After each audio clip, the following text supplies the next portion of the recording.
The massive space station floated in the darkness between stars. Inside its silver halls, thousands of aliens from different worlds gathered for the most important meeting in 300 years. The Galactic Council controlled 12,000 star systems, and they had kept peace for 3,000 years. But now they faced a problem that could destroy everything. Ambassador Vexhar walked through the crystal corridors with his 6 legs clicking on the polished floor. His purple skin shimmered under the artificial lights. He had studied the old records for months, reading the same warnings over and over again. The messages left by the predecessors, the ancient race that had disappeared 800 years ago, were very clear. The warnings said to never go near the Orion arm of the galaxy, never disturb the third planet from the star called Sol. The sleeping giants must stay asleep. But nobody on the council really understood what these warnings meant. The predecessors had been the most advanced civilization ever known, and then they simply vanished. All they left behind were these strange messages and ruins of technology no one could understand. In the main council chamber, 5,000 representatives from different worlds took their seats. The Thanarians, tall beings with gray skin and 4 arms, sat in the front rows.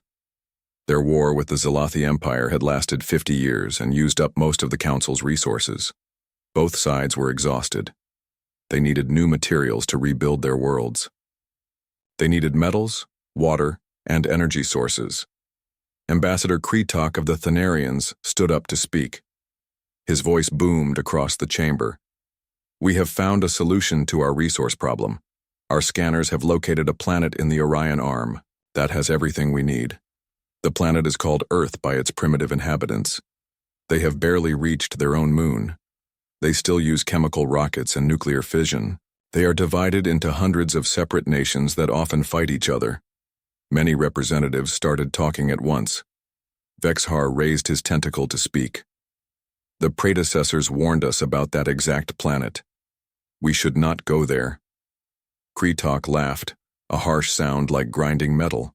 "You believe in old superstitions? The predecessors are gone. Maybe they were afraid of their own shadows. These humans, as they call themselves, cannot even leave their solar system. They still burn fossil fuels for energy. How could they possibly threaten us?" The debate went on for hours. Some members feared the old warnings. Others said they had no choice. Without new resources, many worlds would starve. The vote was called. 847 voted to break the quarantine. Only 3 voted against it. The invasion fleet was prepared in just 2 weeks. 2,000 ships, each one larger than any human city, gathered at the edge of Earth's solar system. They moved past Neptune and Uranus without being detected. Human telescopes and satellites were too primitive to see the cloaked vessels approaching. On Earth, it was a normal Tuesday morning. In New York City, people rushed to work and school. In London, the afternoon rain fell on busy streets. In Tokyo, families were sitting down for dinner. Nobody looked up at the sky. Nobody knew their world was about to change forever. Captain Danny Cole was drinking coffee on the bridge of the Pioneer, a mining vessel working in the asteroid belt between Mars and Jupiter. He was watching a movie on his tablet when every alarm on the ship started screaming at once. His coffee mug fell and shattered on the metal floor. "Captain, you need to see this," Lisa Martinez said from her station. She was the ship's communications officer, and her face had turned completely white. "I'm picking up signals, thousands of them, but they're not using any frequency we know." Danny looked at his screens and felt his blood turn cold. Ships were appearing out of nowhere. Huge shapes that blocked out the stars. They were moving toward Earth faster than anything humans had ever built. "Send a message to Earth," Danny ordered. "Tell them we have visitors." But it was too late. The alien fleet had already surrounded the planet. In the council ships, the commanders looked down at Earth with satisfaction. The planet was beautiful, blue and green with swirls of white clouds. It would provide resources for thousands of years. Commander Vexhar, who had been put in charge despite his objections, sent the first message to Earth. It was broadcast on every human communication channel at once. Television screens, radios, cell phones, and computers all showed the same thing. A purple alien face with 12 eyes. "Inhabitants of Earth, Vexar said in perfect English, Chinese, Spanish, and 50 other languages simultaneously. We are the Galactic Council. Your planet now belongs to us. You will evacuate your cities in one rotation of your planet. Resistance will result in immediate termination. For about 10 seconds, the entire Earth was silent. 7 billion humans stared at their screens in shock. Then chaos erupted. People ran into the streets. Governments called emergency meetings. Military forces went to full alert. The President of the United States, Amy Watson, stood in the White House Situation Room surrounded by generals and advisors. They watched as alien ships positioned themselves over every major city on Earth. The ships were each 5 miles long, casting shadows that turned day into night. Can we fight them? The President asked. General Jake Murphy shook his head. Madam President, their technology is centuries ahead of ours. Our nuclear weapons won't even scratch their shields. We've tried to establish communication, but they're not responding anymore. 17 minutes after the first message, the aliens attacked. Beams of purple energy shot down from the ships. They hit New York City first. Buildings turned to dust. Millions of people vanished in seconds. Then London, then Beijing, Moscow, Tokyo, Paris. Every major city on Earth was hit within 1 hour. The humans fought back with everything they had. Nuclear missiles launched from submarines. Fighter jets attacked the alien ships, their bullets and missiles bouncing off invisible shields. Ground forces fired rockets and tank shells at landing craft. Nothing worked. The alien technology was too advanced. By sunset on the east coast of America, 2 billion humans were dead. The survivors huddled in basements and bomb shelters, listening to emergency broadcasts that grew fewer every hour. The aliens had expected Earth to surrender immediately. That's what every other primitive world had done when faced with the Council's might. But humans were different. In hidden bunkers and secret facilities, military leaders and scientists gathered. They studied every piece of data from the failed attacks. They analyzed the alien shields, weapons, and communication systems. And in the deepest, most classified locations on Earth, doors opened to rooms that had been sealed for decades. Dr. Susan Lee stood in one such room, 3 miles beneath a mountain in Colorado. She looked at the rows of equipment that officially didn't exist. Technology recovered from crash sites that were supposedly weather balloons, prototype weapons that the public had never known about. They think we're primitives, she said to her team of scientists. They think we're helpless. One of her assistants looked at the destruction on the monitors. Cities burning. Millions dead. Aren't we? Susan smiled, but it wasn't a happy smile. It was the kind of smile that would have terrified the Galactic Council if they had seen it. No, we've been preparing for this day for 70 years. We just never told anyone. She turned to her team. Send the activation codes to all black sites. Wake up the sleeping projects. It's time to show these aliens why our ancestors were feared across the stars. Above Earth, Commander Vexar reported back to the Council. The operation was going perfectly. The humans were weak and scattered. Their resistance was pathetic. Within a week, Earth would be empty and ready for resource extraction. He had no idea what he had just awakened. He couldn't know that humanity had been playing weak, hiding their true capabilities. He didn't understand that humans had a unique trait among all species in the galaxy. They became most dangerous when pushed to the edge of extinction. The universe had one rule for a reason, and the Council had just broken it. 3 days had passed since the aliens arrived. 3 days since the world ended. The survivors moved at night, hiding from the giant ships that hung in the sky like metal clouds. The aliens had stopped their main attacks, thinking the job was done. They were wrong. Deep beneath the Rocky Mountains, in a bunker that could survive a direct nuclear hit, the remaining leaders of Earth gathered around a long table. President Amy Watson looked older than she had 3 days ago. Her eyes were red from lack of sleep, but they burned with cold anger. Around her sat generals from different countries, scientists and engineers. They had all lost someone in the attacks. They all wanted the same thing: revenge. General Jake Murphy spread papers across the table. These weren't regular military documents. They were marked with symbols that meant beyond top secret. For the past 70 years, every major government has been preparing for this possibility. We told the public that UFOs weren't real. We said the Roswell crash was a weather balloon. We lied. He pointed to photographs on the table. In 1947, we recovered a crashed alien craft in New Mexico. In 1952, another one in Siberia. 1969 in the Amazon. We've had dozens of crashes over the years, and we've been studying them. Dr. Susan Lee stood up next. She had driven 300 miles through destroyed cities to reach this bunker. My team has been reverse engineering alien technology since I got my doctorate 20 years ago. We couldn't understand most of it at first, but we learned. We built things in secret, things that would seem like magic to most people. She turned. On a screen showing underground facilities across the world, we have quantum drives that can fold space, antimatter reactors that could power entire cities, nano-weapon swarms that can eat through any material. We even have weapons that can manipulate gravity itself. The president leaned forward. Then, why didn't we use them when they attacked? Because we only have prototypes, Susan explained. We needed to see their technology in action first, study their shields, their weapons, their tactics. Now we have that data. My teams are working around the clock to mass produce our weapons. We can have the first wave ready in 72 hours. A general from Russia spoke up. 72 hours. Millions more will die by then.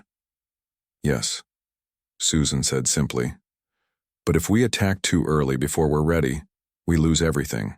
We only get one chance at this. The aliens think we're beaten. They're not expecting what's coming. Above the Earth's surface, the aliens had begun landing their harvesting equipment. Massive machines that could strip mine entire mountains in hours. They worked without concern for human survivors, crushing anyone who got in their way like ants. Commander Vexhar walked through the ruins of New York City. His 12 eyes took in the destruction with satisfaction. The humans had built impressive structures for such a primitive species, but it was all dust now. His soldiers were collecting samples of Earth's resources: gold, uranium, rare minerals, even water. Commander, one of his officers called out, "We're detecting energy signatures from beneath the planet's surface. They're unusual." Vexhar waved a tentacle dismissively. "Probably they're primitive nuclear reactors failing. Ignore it." That was his second mistake. The first had been coming to Earth at all. In hidden factories across 6 continents, something incredible was happening. Factories that had been disguised as normal buildings came alive. Car manufacturing plants stopped making vehicles and started producing weapon components. Computer factories switched to building targeting systems. Even toy factories were converted to create drone parts. But the most amazing thing was the people. Humans from every country, every background were working together. Old enemies forgot their hatred. Rich and poor stood side by side on assembly lines. Children as young as 10 helped sort components. Elderly people who could barely walk sat at computers, programming navigation systems. Artists became weapon designers, using their creativity to imagine new ways to destroy the enemy. Teachers became strategists. Their classrooms turned into war planning centers. Humanity had always been good at war. It was an ugly truth they had tried to forget in peaceful times. But now, facing extinction, that ancient talent awakened. They didn't just want to survive. They wanted to win. They wanted to make the aliens regret ever coming to Earth. Captain Paul Fisher stood in a hidden base on Mars, inside Phobos, the planet's hollow moon. He looked at humanity's first true warship, the Retribution. It was ugly compared to the elegant alien vessels. Where their ships were smooth and flowing, the human ship was all angles and weapons. It looked like what it was, a machine built for one purpose: to kill. "Sir, all systems are operational," reported Lieutenant Emma Rodriguez. "The quantum drive is tested and ready. Weapons are loaded, the crew is aboard." Paul nodded. Around him, 500 more ships were being prepared. They weren't pretty, but they were deadly. Each one carried weapons that violated the laws of physics as most humans understood them. Antimatter missiles that could crack moons. gravity, bombs that could crush a ship into a point smaller than an atom, nanoswarms that could consume entire fleets. Back on Earth, in the ruins of London, something strange was happening. A group of alien soldiers were examining the destroyed Big Ben when their equipment started acting strangely. Their weapons stopped working. Their shields flickered and died. Then they heard it. Footsteps. Humans emerged from the rubble, not soldiers, but ordinary people. Men and women who had lost everything. They carried primitive weapons, steel pipes, knives. Some had guns that should have been useless against alien armor. But the aliens' technology wasn't working. The humans had deployed their first nanoweapon, microscopic machines that ate through alien technology from the inside out. The fight was brutal and short. The humans didn't take prisoners. Similar scenes played out across the planet. The aliens had made the mistake of thinking humans were unified in their weakness. They didn't understand that humans had been practicing war against each other for thousands of years. Every human knew how to fight, how to hide, how to survive. And now, they had a common enemy. Dr. Lee stood in her laboratory, looking at her. Masterpiece. A virus unlike anything nature had ever created. It wasn't biological. It was a consciousness virus, designed to spread through the quantum communication network the aliens used. It would infect their computers, their artificial intelligences, even their cybernetic implants. Everything connected to their network would be corrupted. "Are you sure this will work?" President Watson asked over the secure video link. "It will work," Susan said. "The question is whether we can live with what we're about to do. This virus won't just disable their technology. It will destroy their entire civilization. Every world connected to their network will fall." The president was quiet for a long moment. Then she thought about the 2 billion dead humans, the burned cities, the children who would never grow up. Do it. In space, the alien fleet continued their operations, unaware of what was building beneath them. They received reports of missing patrols but dismissed them as accidents. They detected energy buildup in Earth's oceans but assumed it was volcanic activity. They noticed increased radio chatter among human survivors but couldn't decode the new encryption the humans were using. Commander Vexhar was in his quarters when his second-in-command rushed in. "Commander, we've lost contact with 3 harvesting sites. The teams sent to investigate haven't reported back." "Equipment failure?"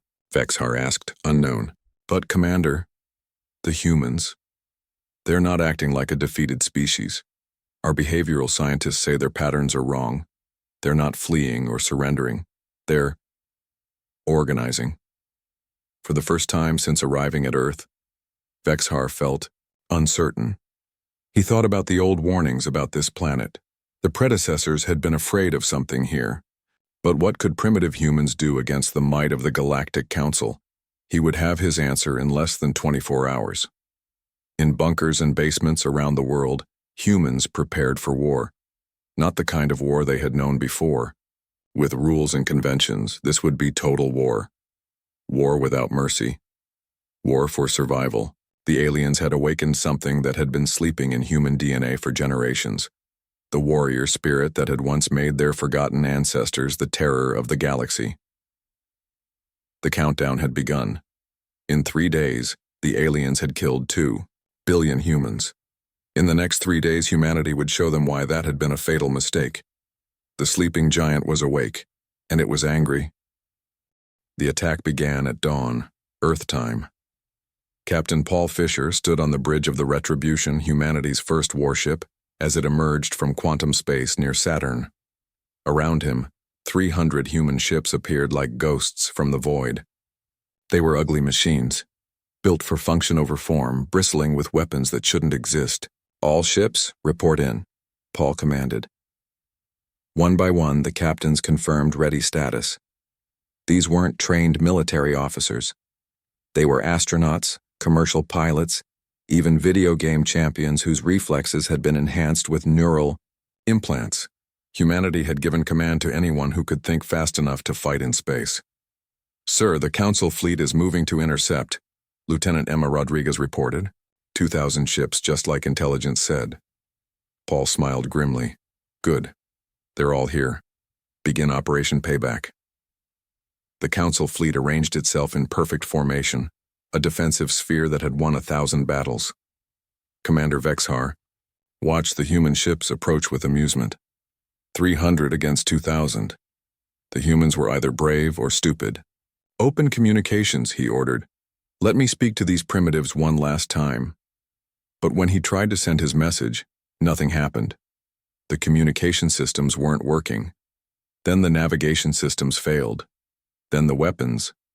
One by one, every computer system on every Council ship began to shut down. Dr. Susan Lee's virus had been uploaded into their network 3 hours ago, hidden in what looked like random space radiation. It spread through their quantum communication system faster than light, infecting every connected device. The Council's greatest strength, their unified network, had become their weakness. Manual controls, Vexhar screamed. Use manual controls. But it was too late. The human ships were already attacking. The battle that followed would be studied for generations, though few who studied it would believe it really happened. Human ships didn't fight with honor or rules. They appeared inside the Council's shield bubbles, having used stolen alien technology to bypass the defenses. They released swarms of nanobots that ate through hull metal like acid, turning the enemy's own ships into more nanobots. Captain Greg Allen led the fighter squadrons in patterns that seemed impossible. His pilots' brains were connected directly to their ships through neural implants, letting them react at the speed of thought. Where Council pilots took seconds to process information, humans responded in milliseconds. Omega Squadron, execute Pattern 7, Greg ordered. His fighters dove straight through a Council battleship, their own shields turned into cutting weapons that sliced the massive vessel in half. Alpha Squadron, gravity bombs on my mark. The gravity bombs were humanity's cruelest weapon. They created tiny black holes that existed for only seconds, but in those seconds they compressed anything nearby into spheres smaller than marbles. Council ships simply vanished, crushed into nothing. Commander Vexhar watched his fleet disappearing. His own ship was failing, systems dying one by one as the virus consumed them. Through the viewing port, he could see human ships doing things that violated every law of physics he knew. They teleported short distances, split into multiple copies, and reformed from apparent destruction. How? He whispered. They're primitives. They only reached their moon 50 years ago. His science officer, dying from a failed cybernetic implant, managed to speak. They lied, Commander. Everything they showed us was a lie. They wanted us to think they were weak. On Earth, the ground war had begun. Hidden bunkers opened and released weapons humanity had built in secret. Mechanical soldiers that couldn't be stopped by energy weapons. Flying drones that hunted aliens with perfect precision. Tanks that could phase through solid matter. But the most terrifying weapons were the human soldiers themselves. Enhanced with recovered alien technology, they moved faster than the eye could follow. Their bones were reinforced with carbon fiber. Their muscles were enhanced with synthetic fibers. Their minds were expanded with quantum processors. They weren't really human anymore. They were something new, something created by the fusion of human creativity and alien technology. In the ruins of Tokyo, a single human soldier faced 50 Council troops. He moved like water, flowing between their shots. His weapon fired projectiles that ignored shields, each bullet a tiny antimatter charge that vaporized whatever it touched. In 30 seconds, he was the only one left standing. But the humans didn't just kill, they broadcast everything.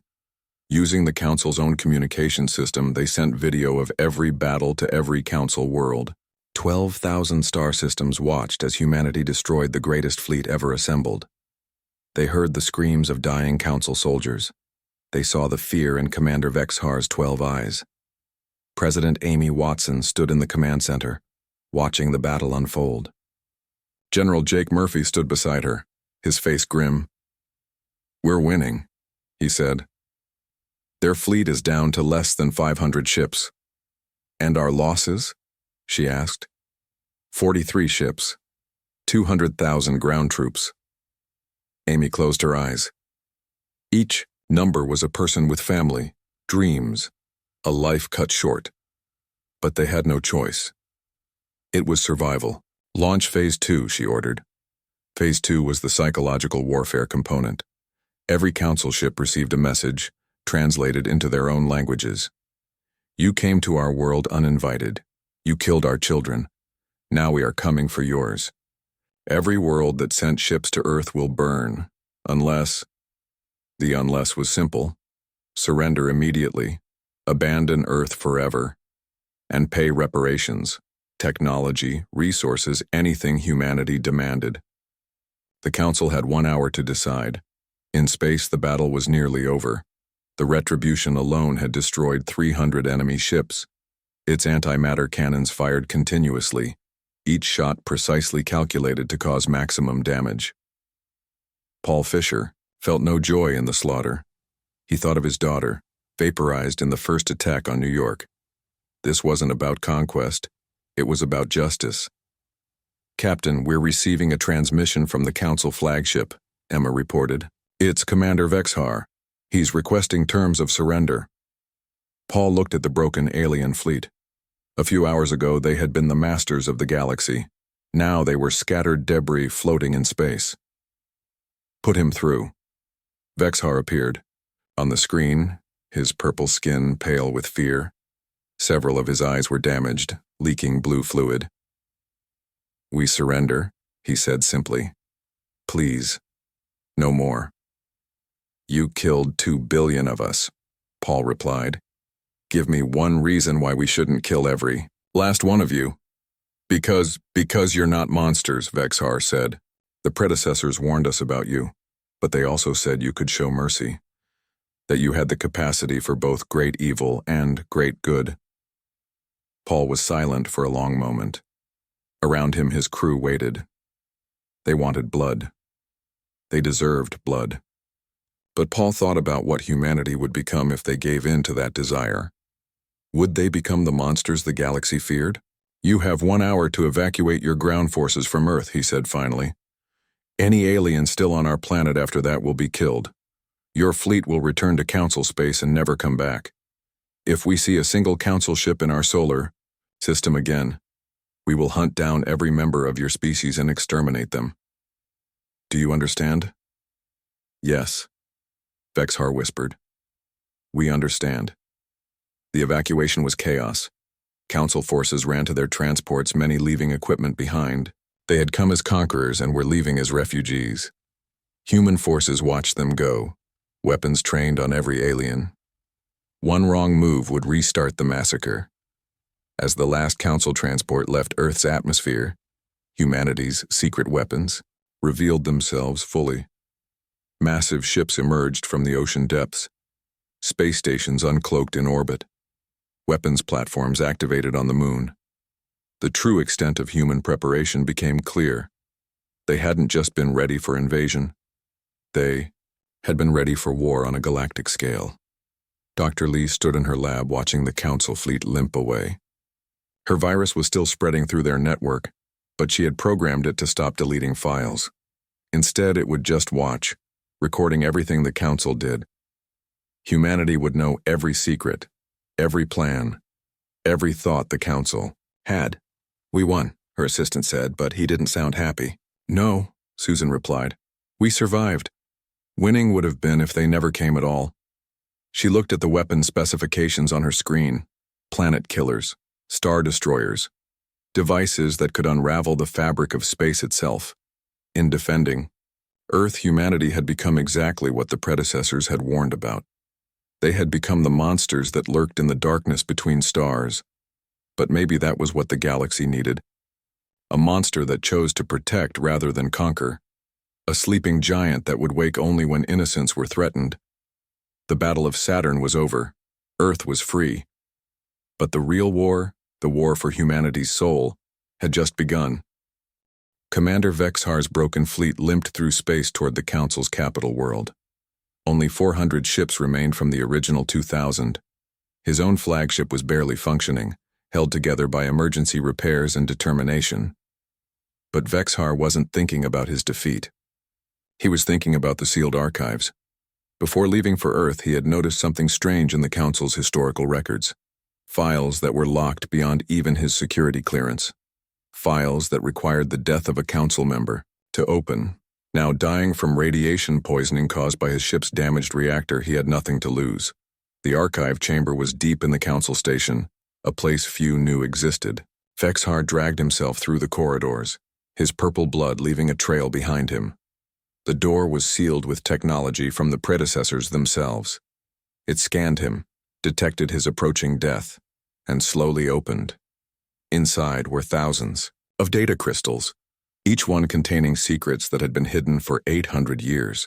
Vexhar picked up the nearest one with a shaking tentacle and inserted it into the reader. What he saw changed everything. The holographic display showed Earth as it had been 800 years ago, but it wasn't the primitive world they had, just attacked. Cities floated in the clouds. Massive structures reached into space. Ships that dwarfed anything the Council had ever built moved between the stars. And commanding it all were the humans. But these humans were different. They stood taller, moved faster, and their eyes held an intelligence that was almost frightening. They had modified themselves with technology that merged flesh and machine into something beyond either. They commanded an empire that spanned half the galaxy. The records showed their history. Humans had achieved spaceflight not 50 years ago, as they claimed, but over 1,000 years ago. They had spread across the stars like a plague, conquering or destroying every species they encountered. Their technology was so advanced, it seemed like magic. They could destroy stars, create life, and bend reality itself to their will. The predecessors hadn't disappeared. They had been destroyed by humanity. The recordings showed the final war. A coalition of 100 species, led by the predecessors, had united against the human empire. The war had lasted 50 years and killed trillions. Entire star systems had been erased. Planets were turned into weapons. Space itself was torn apart by weapons that should never have been created. In the end, the coalition won, but at a terrible cost. They couldn't destroy humanity completely. The species was too widespread, too adaptable, so they created a different weapon, a biological plague that targeted human technology and memory. It destroyed their machines, their enhancements, and most importantly, their knowledge of what they had been. The surviving humans were left on Earth with no memory of their empire. The planet was quarantined, surrounded by warning beacons that would alert the galaxy if humans ever tried to leave their world again. The coalition told themselves they were being merciful. They were leaving humanity alive, just contained. Vexhar watched the final recording. A predecessor commander stood before a gathering of species. "We have caged the monster," it said. But cages can be broken. If humanity ever remembers what it was, if they ever rediscover their true nature, the galaxy will burn. We must never let them wake up, never let them remember, and never, ever attack them. For in their darkest hour, when, facing extinction, humans become what they once were, the devourers of worlds, the commander fell back, his strength failing. The truth was worse than he had imagined. They hadn't attacked a primitive species. They had attacked a sleeping dragon, a former galactic superpower that had been forcibly devolved. And in doing so, they had started its reawakening. Back on Earth, Admiral Danny Cole, promoted after the Battle of Saturn, stood in a recovered Council database facility. Human scientists had been analyzing captured alien technology and had found something disturbing. References to humanity that were far older than they should be. Dr. Susan Lee worked at the central console, her fingers flying over alien symbols she had learned to read. "Danny, you need to see this," she said, her voice tense. The screen showed images that shouldn't exist, ancient structures on Mars that were clearly human-built, but predated known history, wreckage of human ships in asteroid fields that were thousands of years old, and most disturbing genetic markers in the human genome that had been artificially suppressed. "We were something else," Susan whispered. "Before recorded history, we were something else entirely."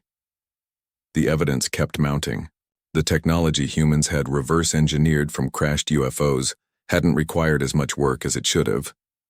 It was almost as if human minds were designed to understand it, as if they were remembering rather than learning. The speed at which humanity had upgraded its weapons wasn't normal. They had gone from chemical rockets to quantum drives in mere days, a leap that should have taken centuries. President Amy Watson called an emergency meeting of Earth's new unified government. Leaders from every surviving nation gathered in the rebuilt United Nations building. Susan presented her findings, showing them the truth about humanity's hidden past. "So we were conquerors," the Russian president said quietly. "We enslaved the galaxy." "We don't know the full story," Amy replied. "Maybe we were tyrants, or maybe we were something else, but the fact is, we have this capability within us. The question is, what do we do with it?" Some wanted to embrace their heritage, to reclaim humanity's lost empire. Others wanted to suppress the knowledge, to remain the species they thought they were. The debate raged for hours. In space, human ships were discovering more evidence, hidden caches of ancient human technology on moons throughout the solar system, deactivated defense platforms that responded to human DNA. And in the deepest crater on the far side of the moon, they found something that changed everything: a complete database of the human empire, protected by shields that had lasted 800 years. Captain Paul Fisher was the first to enter the ancient facility. The lights activated at his presence, recognizing him as human, despite the centuries that had passed. In the central chamber was a message, recorded by the last emperor, of humanity before the fall. The figure on the screen looked human but perfect, without flaws or aging. His voice carried authority that made everyone listening want to obey. "If you are watching this, then the Coalition's plan has failed. You have remembered who you are. You are the children of Earth, the inheritors of the stars. We conquered, not because we were evil, but because we were the only species capable of uniting the galaxy. Under our rule, there was peace. Under our protection, lesser species thrived. We were not tyrants. We were guardians," the Emperor continued, "but power corrupted us. We became arrogant, cruel. We forgot that strength should protect, not oppress. The Coalition was right to stop us, but they were wrong to make you forget, for without memory, you cannot learn from our mistakes." The message revealed coordinates to hidden facilities across the galaxy, weapons that could reshape reality, ships that could travel between dimensions, technology that made the Council's achievements look like stone tools, all waiting for humanity to reclaim them. But there was a warning too. With great power comes the temptation to use it. We failed that test. The question is, will you? Frank Barnes, now Earth's intelligence director, stood beside Admiral Cole. "If we take this technology, we become what we were. The galaxy will unite against us again." "And if we don't, someone else might find it first," Danny replied. "Can we risk that?" On the Council's capital world, panic was spreading. Vexahar had transmitted his findings before dying. Every species now knew the truth about humanity. Some wanted to attack Earth immediately, before humans could fully reawaken. Others wanted to flee to distant galaxies. A few suggested trying to make peace to guide humanity toward a better path, but it was too late for simple solutions. Humanity was remembering, not just their technology, but their instincts. The way they had fought the Council fleet wasn't learned, it was remembered. The ease with which they had created planet-killing weapons wasn't innovation, it was recollection. In laboratories across Earth, scientists were making breakthrough after breakthrough. Each discovery triggered more memories encoded in human DNA. They were unraveling the locks the Coalition had placed on human potential. Enhanced humans were being born, children who could interface with technology through thought alone. Some could manipulate energy fields with their minds. Others could calculate quantum equations instantly. Humanity was evolving, or rather returning to what it had been, and the galaxy watched in terror, wondering if they had made the greatest mistake in history by waking the sleeping giant. They, humans, were remembering their true nature, and with that memory came a choice. Would they be the monsters of the past, or something new? The answer would determine the fate of every living being in the galaxy. 1 year had passed since the Council's failed invasion of Earth. The galaxy had changed beyond recognition. In the grand amphitheater of what was once the Council Station, now renamed Unity Station, thousands of representatives from every known species gathered to witness something unprecedented, the trial of the Galactic Council leadership. Ambassador Vexhar, recovered from his near-death experience through human medical technology, knelt before the human tribunal. He was not in chains.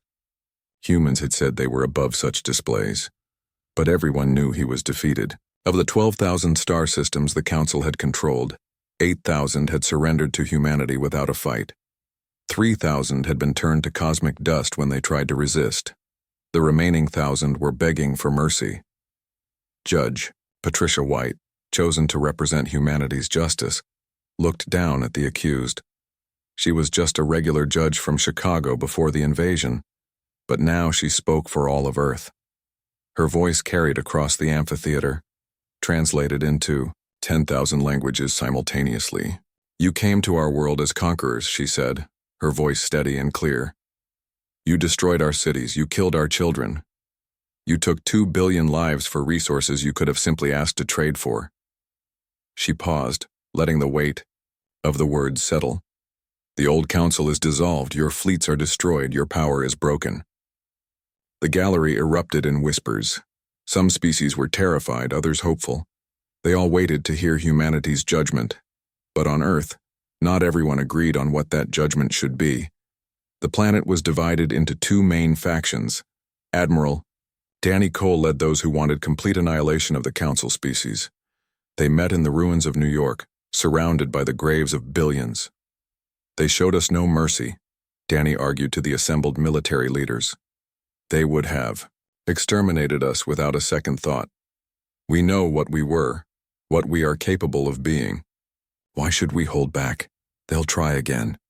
It's in their nature, just as war is in ours." His words found support among many who had lost everything. Captain Paul Fisher stood with him, as did most of the enhanced soldiers who had fought in the ground war. They had tasted power, felt the intoxication of being truly superior. They wanted to use it. But President Amy Watson led the moderate faction. They met in the newly built Peace Tower in Geneva, a structure that combined human and alien architecture. "If we become the monsters they feared, then they were right to attack us," she argued. "We have a choice. We can rule through fear, or we can lead through example." Dr. Susan Lee, now Earth's chief science advisor, supported the president. "We have access to the entire database of our former empire. We know how it ended. Do we really want to repeat those mistakes? To become tyrants again?" The debate raged across Earth. Some wanted isolation, to retreat to Earth and forbid all contact with other species. Others wanted empire, to reclaim what had been taken from them 800 years ago. The moderates sought balance, to lead but not dominate, to protect but not conquer. The decision came from an unexpected source. 10-year-old Lucy Grant requested to speak at the Global Assembly. She had lost both parents in the first bombardment of London. She had spent 3 days trapped under rubble before being rescued. Everyone expected her to call for revenge. Lucy stood at the podium, barely tall enough to reach the microphone. The assembly hall fell silent. Her voice was small, but clear. "The aliens were monsters," she said simply. "They killed my mom and dad. They destroyed my home. I hate them." Murmurs of agreement rippled through the crowd. This child spoke what many felt. "But," Lucy continued, "my teacher once told me that hate makes you become the thing you hate. If we become monsters to fight monsters, then they win. We stop being human." She looked directly at Admiral Cole. "My parents wouldn't want me to become a monster. They'd want me to be better. We're humans. We're supposed to be better. We have to be." The assembly was silent for a long moment. Then someone started clapping. Then another. Soon the entire hall was on their feet, applauding a child who had shown more wisdom than all their debates combined. "Admiral." Cole stood up, his face hard to read. For a moment it seemed like he might argue. Then his shoulders sagged. "The child is right," he said quietly. "We've been given a second chance. We shouldn't waste it on revenge." The vote was called. The Terran Protectorate was established by overwhelming majority. Humanity would not rule the galaxy, but they would protect it. Their fleets would patrol the space lanes, keeping peace between species. Their technology would be shared slowly, carefully ensuring no species could use it to dominate others. The Council species would be given a chance to prove themselves worthy of trust. Judge Patricia White delivered the verdict to the waiting galaxy. The Terran Protectorate is established this day. We will not conquer. We will not enslave. But we will protect. Any species that attacks another will face our justice. Any tyrant who rises will meet our fleet. We choose to be guardians, not emperors. The relief in the amphitheater was visible. Many species had expected extermination. Instead, they were being offered protection. But the judge wasn't finished. "However," she continued, her voice hardening, "let the galaxy understand this clearly. We remember what we were. We know what we're capable of. In hidden vaults, our doomsday weapons wait. Star killers that can eliminate solar systems, consciousness viruses that can end civilizations, nanoswarms that can devour planets. We choose not to use them. But that is a choice we make every day. Remember that."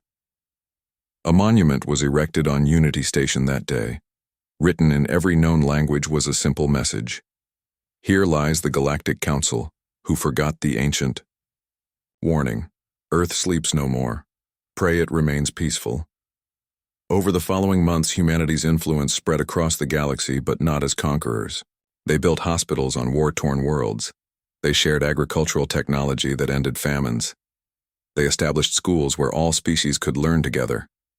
The same hands that had built weapons of unimaginable destruction now built bridges between civilizations. But they also built defenses. Hidden throughout the galaxy, automated sentinels stood watch. Weapons platforms that could activate in seconds, fleet bases that could deploy thousands of ships. Humanity would be peaceful, but never weak again. Captain Paul Fisher, retired now, returned to Earth. He bought a farm in Iowa, far from any city. Every morning he would wake before dawn and tend to his crops. It was simple work, peaceful work. But in his basement, like millions of other humans, he kept a small armory. Energy weapons, combat armor, and a direct link to Earth's defense network, just in case. One day, his neighbor, an alien refugee from a world destroyed in the Council, War asked him, "Do you think there will ever be true peace? Will the galaxy ever stop fearing humanity?" Paul looked at the stars visible in the morning sky. "Fear isn't always bad," he said. "It keeps people honest. The galaxy should fear us. Not because we're monsters, but because we could be. Every day we choose not to be is a gift we give to the universe." Dr. Susan Lee led a different kind of revolution. She established the Prometheus Institute, where humans and aliens worked together to unlock the secrets of the universe. They discovered cures for diseases that had plagued species for millennia. They found ways to terraform dead worlds and create new life. They even began to understand the technology that had once allowed humanity to reshape reality itself. But some knowledge remained locked away. The deepest secrets of the human empire, the weapons that could unravel the fabric of space-time, were hidden in vaults that would only open if Earth faced extinction again. Susan made sure of that. Some power was too dangerous to wield in peacetime. President Amy Watson served one more term before retiring. In her farewell address, she spoke to both Earth and the galaxy. "We have been given something rare in history, a second chance. We were monsters once, we could be again. But we choose a different path. We choose to protect rather than conquer, to build rather than destroy. This is not weakness. This is strength. For the hardest battle is not against enemies, but against our own nature." 5 years after the invasion, Earth had become the unofficial capital of the galaxy, not through conquest, but through respect and fear in equal measure. Trade flowed freely. Species that had been enemies for centuries made peace under humanity's watchful eye. The Terran Protectorate's fleet, now numbering in the tens of thousands, kept order without tyranny. But in the deepest archives, accessible only to humanity's leaders, the full history of the human empire was preserved. Every conquered world, every species enslaved, every atrocity committed in the name of order. It served as a reminder of what humanity had been and could become again. Admiral Danny Cole, in his final report before retirement, wrote, "We are the sleeping giant that woke. We are the monster that chose not to devour. We are the guardians at the gate. Let the galaxy prosper in peace, but let them never forget.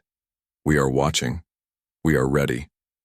And if darkness comes again, we will be the light that burns it away no matter the cost." The universe had learned its lesson. The humans were awake. And perhaps for the sake of all life in the galaxy, that was exactly what was needed. A species, powerful enough to destroy everything, choosing instead to protect it. The ultimate guardian, the ultimate threat, the ultimate hope. Never wake the